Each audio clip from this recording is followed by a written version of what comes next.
Itu mantap.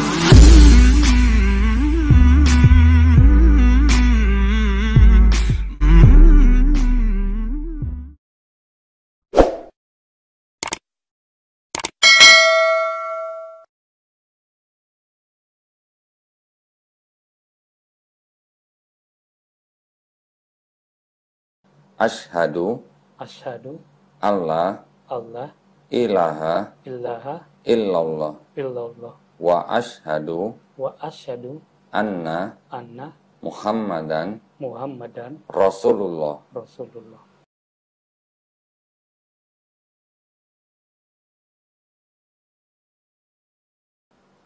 Kalau percaya ada 50%, terus 50%-nya lagi dia ya seperti ngayal gitu loh. Tapi kan justru nggak logis. Ya masalahnya itu yang janggal itu. Justru hari kelahirannya gitu loh. Oh, hari kelahirannya. 25 Desember. 25 Desember. Ya. Kenapa hari kelahiran? Kenapa? Semua orang Kristen merayakan hari Natal tanggal 25 Desember, tapi di dalam Alkitab itu nggak pernah ada tertulis Tuhan Yesus lahir tanggal 25. Iya, benar. Ya benar ya, memang nggak ada gitu 25 Desember. Jadi yang dirayakan itu apa? Sedangkan yang dalam Alkitab aja nggak ada gitu loh. Ya, betul. Ya makanya saya bilang kita ambil sebuah agama gitu loh, ya satu agama gitu loh, yang logis saja gitu. Kalau menurut aku itu nggak logis sama sekali. Mulai dari kejadian sampai keluaran itu apalagi perjanjian lama terus Matius sampai Wahyu itu nggak ada, itu 25 Desember lahir Tuhan Yesus. Iya, betul. Udah saya baca atau nggak ada? Ini Mas tahu nih berarti. Berarti Mas tahu nih berarti nggak ada 25 Desember di Bible, ya kan?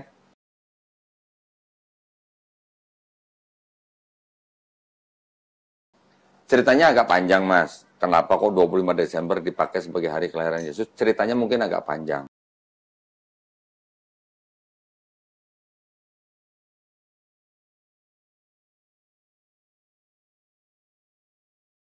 Tapi singkatnya, tanggal 25 Desember itu adalah hari raya kelahiran Dewa Matahari di Romawi. Di Romawi ya, kira-kira di abad 3-4 lah.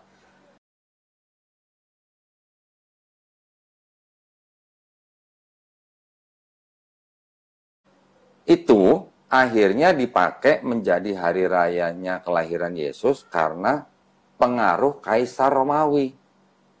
Pada waktu awal-awal Kristen menjadi agama resmi Romawi. Jadi, yang tadinya orang-orang Romawi itu menyembah Dewa Mitra sebagai Dewa Matahari, yang dirayakan hari lahirnya tanggal 25 Desember, itu diganti, Mas, dengan tanggal lahirnya Yesus. Karena Kristennya mau dijadikan agama resmi Romawi gitu.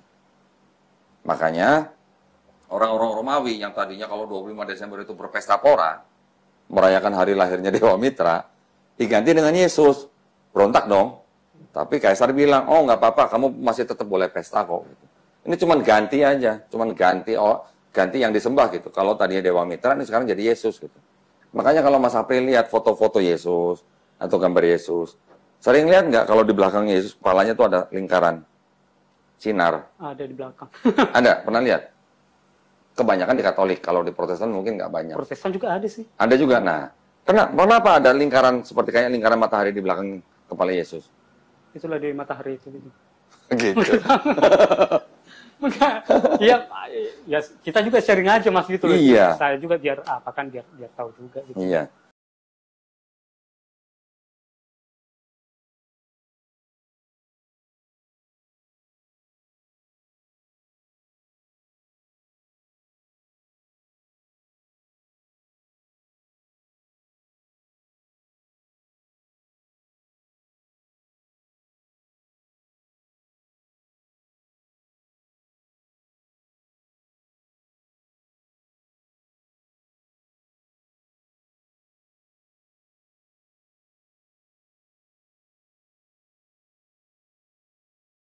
Nanti gini Mas, omongan saya, nanti Mas boleh cek di Google, nanti Mas boleh cek di buku-buku apa. Saya juga punya buku-bukunya nih.